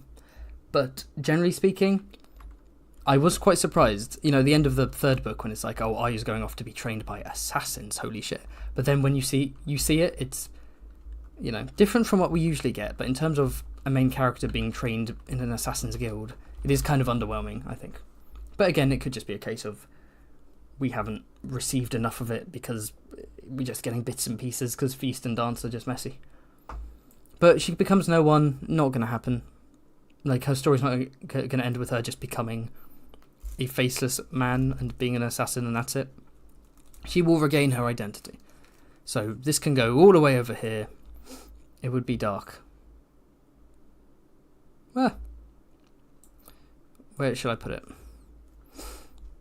Is it darker than Marwyn being killed? Yeah, because we like Arya.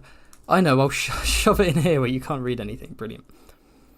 This has become noticed. This side is a lot more sort of eldritch than this side. Look at what's going on. And to build on top of this theory, we have... So let's say she becomes no one.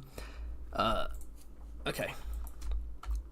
No one returns to Westeros and is eaten by Nymeria. So the idea here is that she returns to Westeros, she bumps into Nymeria, her direwolf.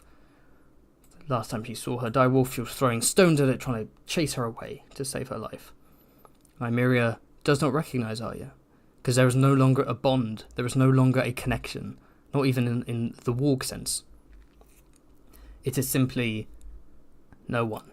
So Nymeria just sees it as food and eats her. That would be fucking dark. Not gonna happen though. Arya will not be eaten by Nymeria. It'll be like a punishment for her for like abandoning her true self. It feels like the bad ending in like a role-playing game, but it's not gonna happen. There we go.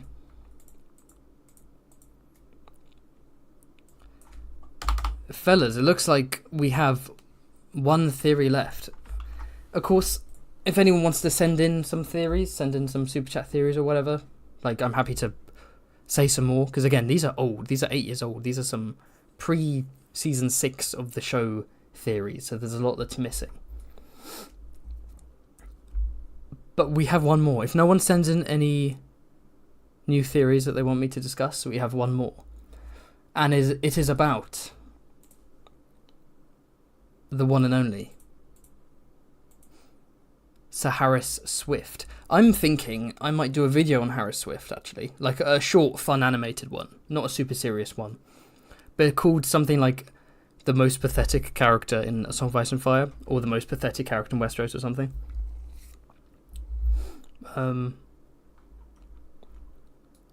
So the theory here is that... I love this so much.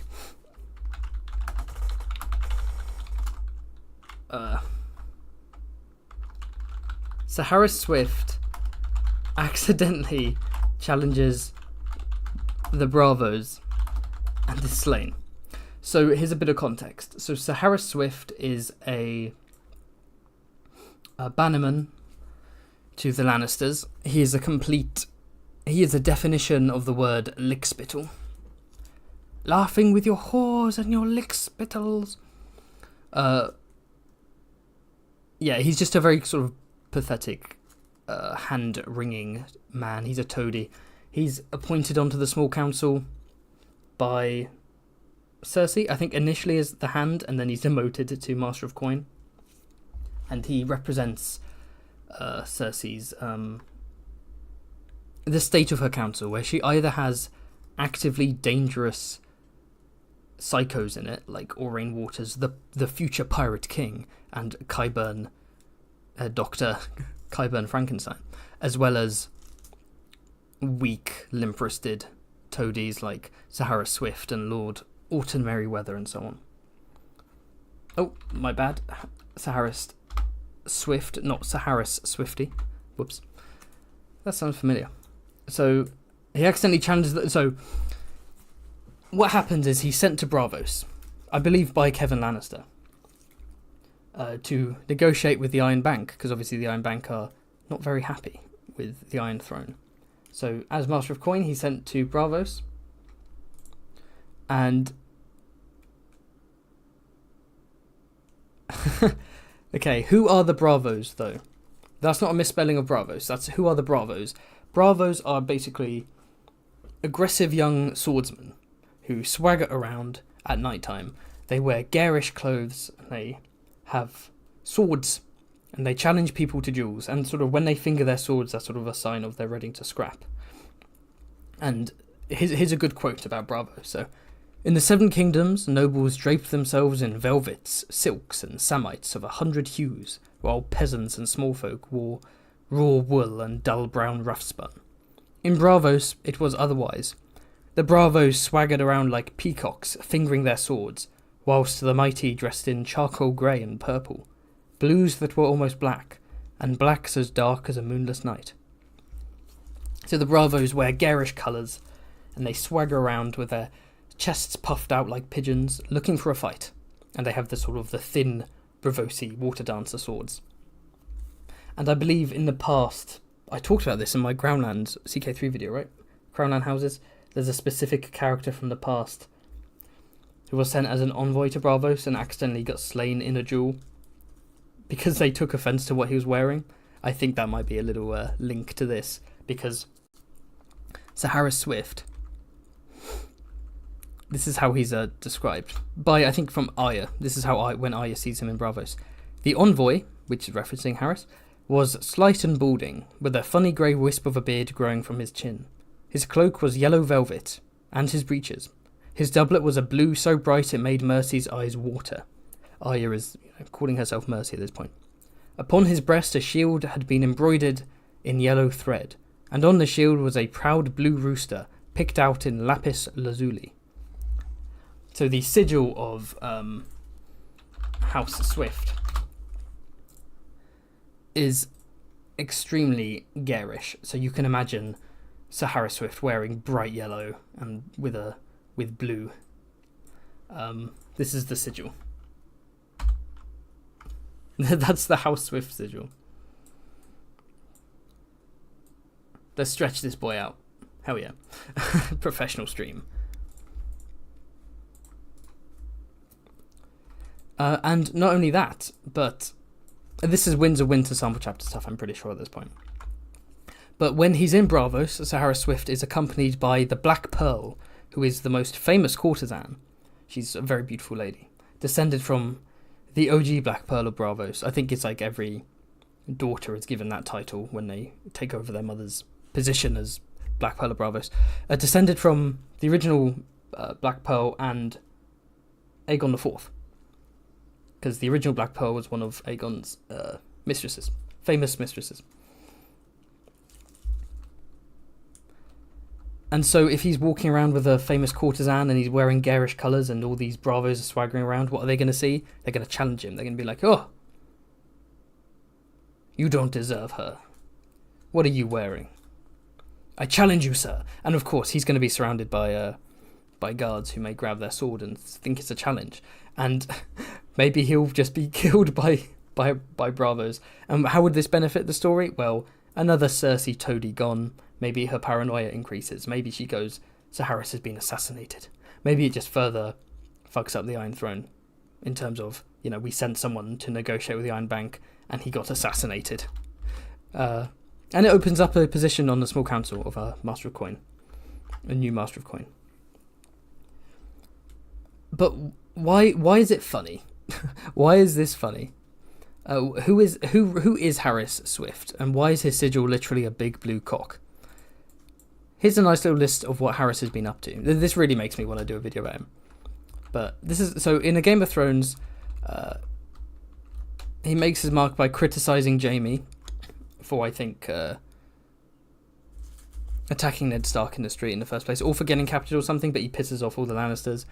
In the Clash of Kings, he's at Harrenhal with Tywin, and he somehow pisses off all the cooks, and so they all spit in his food.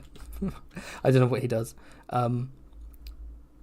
His squire taunts the bloody mummers, the sellswords, and then they kill him. And so, to make up for the argument, Harris Swift has to hug and kiss Vargo Hoat as an apology. And during the Battle of the Blackwater, Sir Harris spends most of the battle under his horse until he's rescued. Now, his horse falls on him and he's stuck. And then Feast for Crows, he's briefly made Hand of the King, but then he's demoted to Master of Coin because he's a bit of an idiot. And then he's sent to Braavos by Kevin in A Dance for Dragons. So he's a bit of a pathetic, humorous figure. I remember him standing out as just being a bit of a chinless wimp. And the idea of him just being challenged and cut down in Braavos, completely ruining the Iron... Or ruining the last chance to salvage the Iron Throne's relationship with the Iron Bank of Braavos is just too good to pass up. It's too good to pass up. Oh, whoops. Ah, no.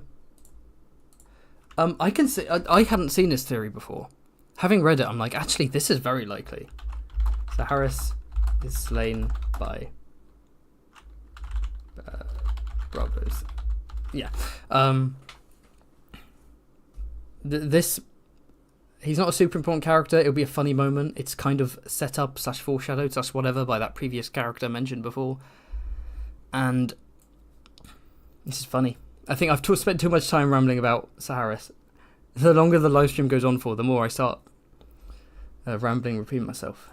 Classic. It's been a busy day today, fellas. I got off the bus too early, and I didn't know where I was. I was stuck in a sunny suburban labyrinth. I didn't know. I was just walking around everywhere. My phone ran out of battery. Mayhem. And again, when you're on Guantanamo Bay, there are guards everywhere. So it's like, what could I have done? So Harris is slain by... I'm going to have this as very likely. More likely than Sir Pounce saying it's pouncing time. And it's not dark at all. So I'll put it down there. Yeah, I like that one a lot. I'll add that to my notes, actually. A video about Sahara Swift. Sahara Swift is basically like Mace Tyrell in the show. Like, Mace Tyrell in the show is Saharis.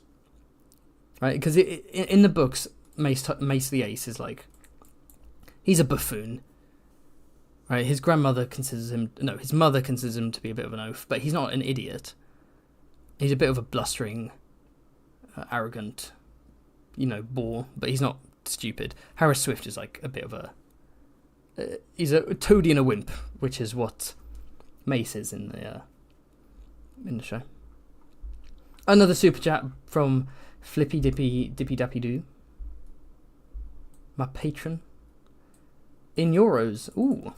I wonder where you're from, Flipster. Thoughts on the idea that Dany will sack Volantis on her way to Westeros? Widow of the Waterfront tells Tyrion the slaves there are waiting for her. Yeah, so I briefly touched on this earlier in terms of the whole Daenerys going crazy and burning Westeros. But yeah, it's a genuine theory that Daenerys will sack Volantis. Volantis deals in slaves. And I believe, isn't there like a specific section of Volantis where the masters live? And then the outside bit is where the slaves live. So there's literally a place where the slave owners are locked up to be conveniently massacred. I can see it happening. I think if she decides to go, fuck it, no more compromise, no more concession, fire and blood, baby, I'm going to burn all the slave martyrs on my way to liberate Westeros. And I think I can see her sacking Volantis on the way back. And yeah, like you said, the slaves are waiting for her. They're waiting to rise up. They want the breaker of chains to come and liberate them.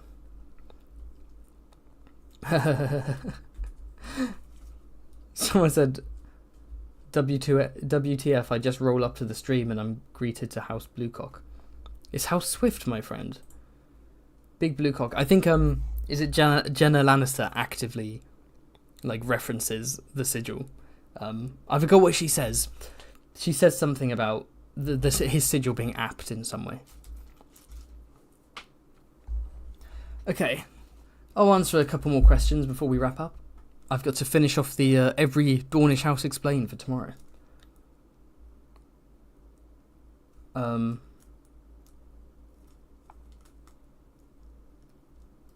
Yeah, Justin Massey's Adventures in Essos. Justin Massey sent with Tycho by Stannis back. He's sent by Stannis Baratheon back to Bravos with Tycho Nestoris to further treat with the Iron Bank. Yeah, not sure what will happen there. There's one of those just tiny moving parts where you're like, what's going on here? Ireland. Oh, Flipsters from Ireland. Awesome. Quinn the GM went to Ireland on holiday. Beautiful country. Beautiful accent. So Facton said, Mace the Ace. Yeah, he doesn't know how to play the game in the show. Which house is better, Swift or Peak? House Peak is a reference to the author who wrote the Gormenghast books, which I want to read. Oh, they're both the Peak of Westeros. Oh, you're doing a little pun, you cheeky bastard. Any more questions? Last round, fellas, last round. Final questions, final theories you want me to discuss?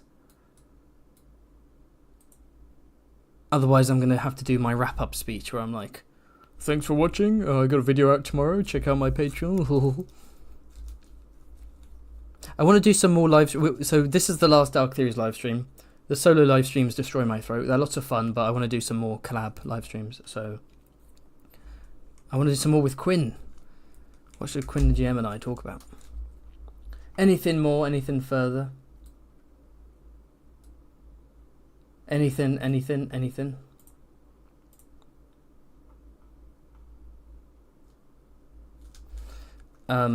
Does Stannis does Stannis have any kind of Asperger's? That's a very good, interesting question. The portrayal of neurodiversity in the books. There are a few. I'll say there are definitely historical characters that are coded as being autistic or special needs. In the main series, less so. I don't think Stannis is meant to be autistic. He's got autistic vibes. I don't think he's meant to be autistic though. I don't. No, that doesn't really work for me in terms of Stannis' character.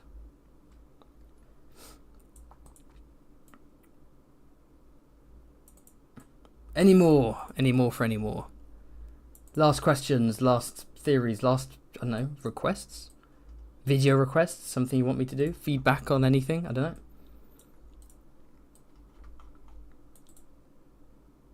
Thoughts? Chad Summerchild says, thoughts on Gilly being sold into slavery in the Winter? Is that a theory? Who would sell her into slavery? Oh, if when you're on attacks Old Town, maybe? And then she's sold into slavery? I'm not sure. Chad Summerchild is one of those accounts that you always see pop up on like other Song of Ice and Fire channels, and you're like, hey, it's that guy.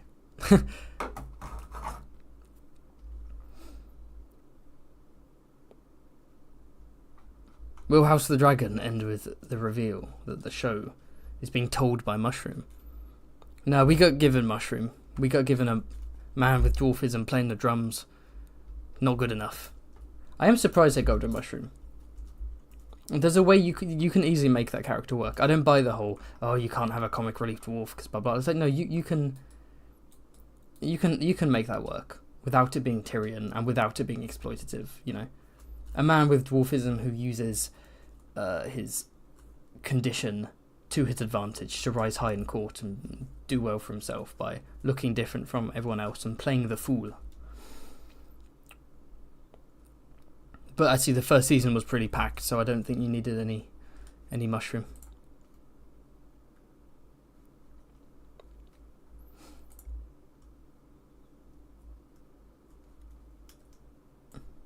A stream discussion on the confirmed Duncan Egg or Conquest series. Yeah, a bit late to the party there, aren't I? When there are more updates, I'll definitely do some streams on that. Did you talk about Essos or Pounds for 3 hours? I just came here. You can tell by the layers of Eldritch horror on top of each other that we talked about mostly Essos, but if you look in the top right, what's this? I might do a Pounds stream just for fun.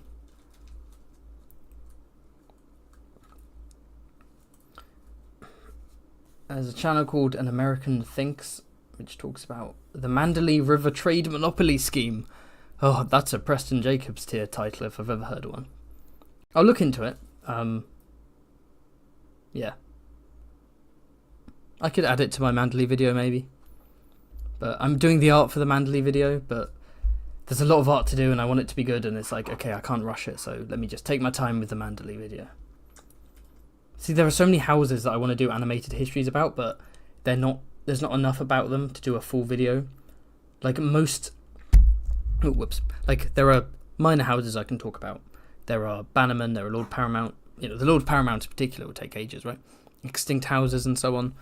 But there are lots of other houses where, well, I talk about them for like 2 minutes and that's it. And like, that's not enough of a video. So either, depending on what you guys want, I can either just release really short 2 to 3 minute animated videos about these minor houses, or I clump them together so I can be like a bunch of, let's say, minor reach houses discussed in one video, in one animated video. Who is the elder brother, asks Mark. The elder brother is the Pink Dread from House of the Dragon.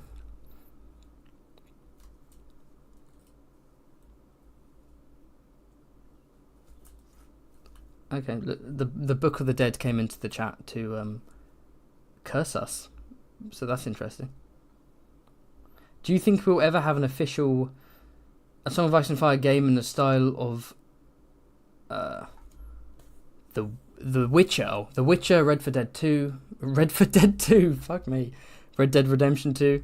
I got Red Dead mixed up with Red 4 Dead 2. Chivalry or CK3. An official one? See, it's funny, the CK3 Game of Thrones mod is like, again, very underdeveloped. There needs to be more added to it, but when it's maxed out, when it's fully completed, it's basically going to be like a free AAA A Song of Ice and Fire game, essentially. I'd love for there to be a Song of Ice and Fire game, and who knows what will happen to the that property over time, but I don't know. If anything's going to be made from it, it's all going to be stuff that links to. If there will be games, it will be the show. It'll be HBO. I don't even know if anyone's even allowed to like make a Song of Ice and Fire game. Do HBO own the rights to creating that kind of media? Because if so, then obviously it would be focused on the show. Like, can there be a book only A Song of Ice and Fire game? I'd love that. That would be fantastic. Imagine an RPG set in Westeros. Yeah, we got a Telltale game and an RPG, and the Telltale game was based on show canon, and that old RPG, I want to play that. I want to live stream that. Me and Quinn, get ready. Is the old RPG based on the show, or was it whatever? I know that Skyrim was meant to be in a Song of Ice and Fire game, but before Bethesda just went, actually no, we want to do another Elder Scrolls game, which is why there's a lot of Westerosi elements to Skyrim. I remember reading the books for the first time and being like, this reminds me a bit of Skyrim, some of this stuff. It's because it's circular. The books inspired and influenced Skyrim in many ways.